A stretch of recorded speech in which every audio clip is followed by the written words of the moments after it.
I've been taking pictures for over 20 years. In that time, I've used different cameras, tried different technologies, focused on different subjects, and taken photos for different reasons. Let me walk you through the cameras I've used and some of the photos I've taken with them. The oldest image file on my computer is nothing special at first glance. It's a slightly blurry portrait of a high school classmate at the tail end of the 90s.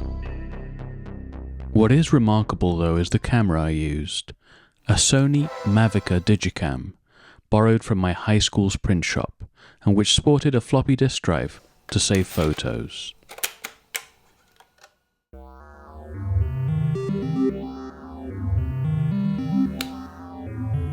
The Sony Mavica comes from an era when companies were still figuring out what a digital camera was meant to look and feel like to consumers.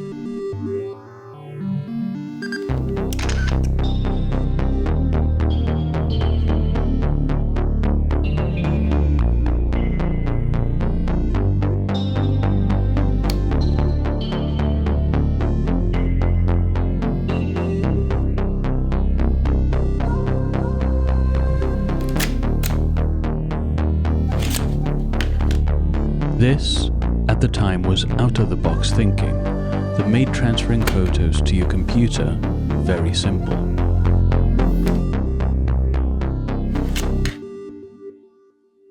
After high school, I used compact digicams and consumer film cameras, borrowed from friends and family, whatever I could get my hands on. Then in 2004, I got the camera that changed my life, the Fujifilm Finepix 2800Z. Released in 2001, the Fujifilm Finepix 2800Z had a 2-megapixel sensor that was capped at 100 ISO. Yep, you heard that right. Not 400, not 800, 100. So naturally, as you might imagine, I used it for nightlife and live music photography, which requires good low-light performance. The one thing this camera was technically not good at.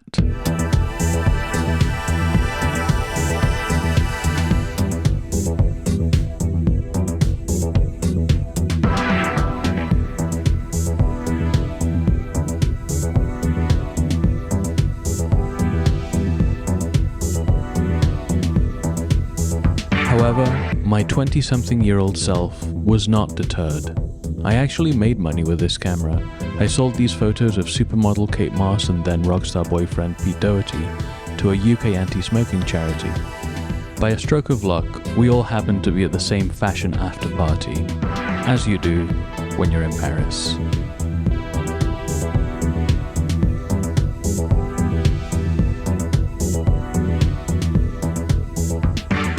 From accidental paparazzo to being the official photographer at the French Air Guitar Championships, and even a freelance translation gig with Lomography, this little camera that could opened a lot of doors for me. At the end of the early 2000s, my trusty Fujifilm Finepix had started to gather dust as my priorities shifted. I'd moved across the pond and was living the American dream, which didn't give me much opportunity for the photography I was used to in this new car-based existence. It's not that I completely stopped taking photos. First I switched to a compact Canon Ixus digital camera, kind of like this one, and then to an iPhone.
It's strange for me to say, but I realized that when I started making videos regularly, I became more interested in the technical side of photography and cameras.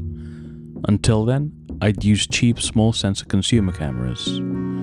At the end of the 2010s, I did some research and I got myself a Canon Rebel camera, which was a mistake, but a necessary mistake.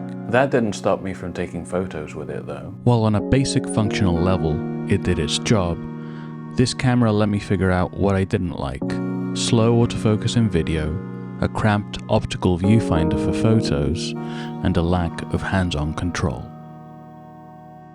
While I didn't let those things stop me, now I knew what I wanted in my next camera.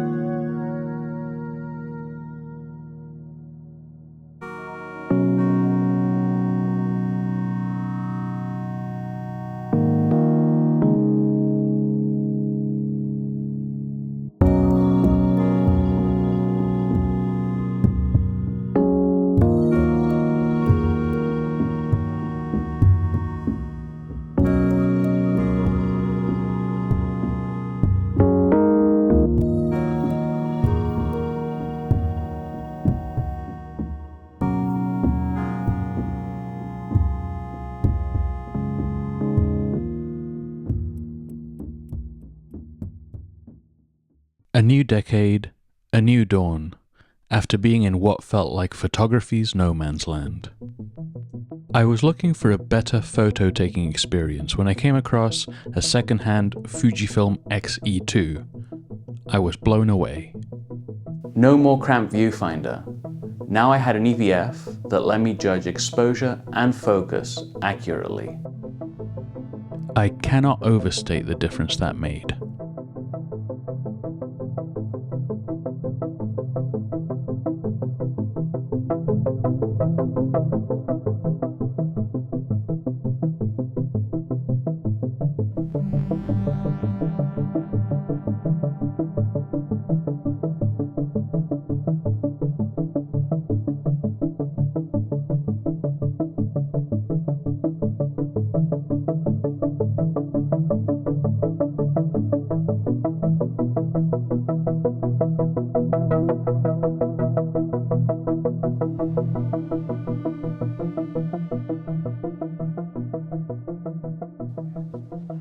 And I've been kicking myself ever since I sold it to fund my final camera purchase.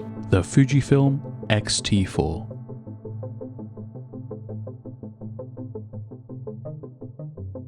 The X-T4 brings to the table a wonderful balance between image quality and character, especially when paired with the Fujinon f2 primes.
Having said that, it's not always about getting pin-sharp image quality, so I got some older cameras, one analog, two digital, for when I want to take things slower or embrace imperfection. To scratch that analog film itch, I got myself a Ricoh TF-900. It's an unconventional point-and-shoot camera from the 80s that has two focal lengths. Or three, with an extra gizmo that latches onto the front. A +2 exposure button and the trigger. Everything else is automatic, and that's how I like it.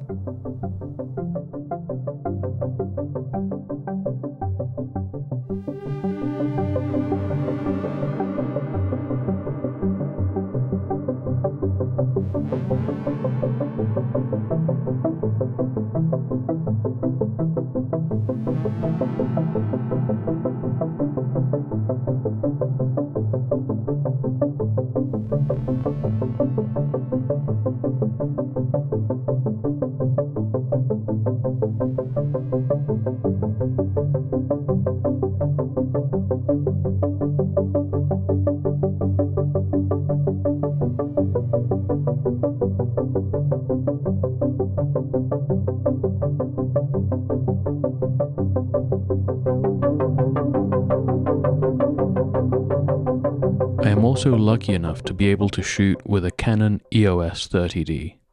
It is so much better than the entry-level Rebel line. It also sports a nicer main dial, and the solid-feeling magnesium alloy body is also a plus point. The 30D viewfinder is miles better than the viewfinder on the Canon Rebel camera I parted ways with, even though the 30D is an older camera. And the lesson I learned is that I'll take a higher quality viewfinder over more megapixels any day.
The final camera in my arsenal is also the smallest one. It's a Canon Ixus digicam. It has a CCD sensor, and it was just lying around in my drawer until I decided to hack it so that it could shoot raw images.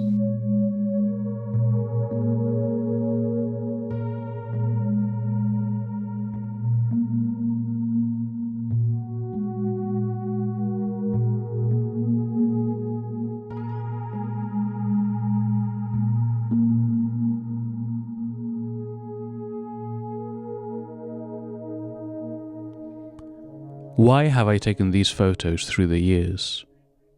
In the 2000s, I photographed a lot of nightlife. Staying up through the night felt like folding time. Nightlife was like a pocket universe that collapsed once the next day got started. These photos would be the only thing that made it out alongside my memories.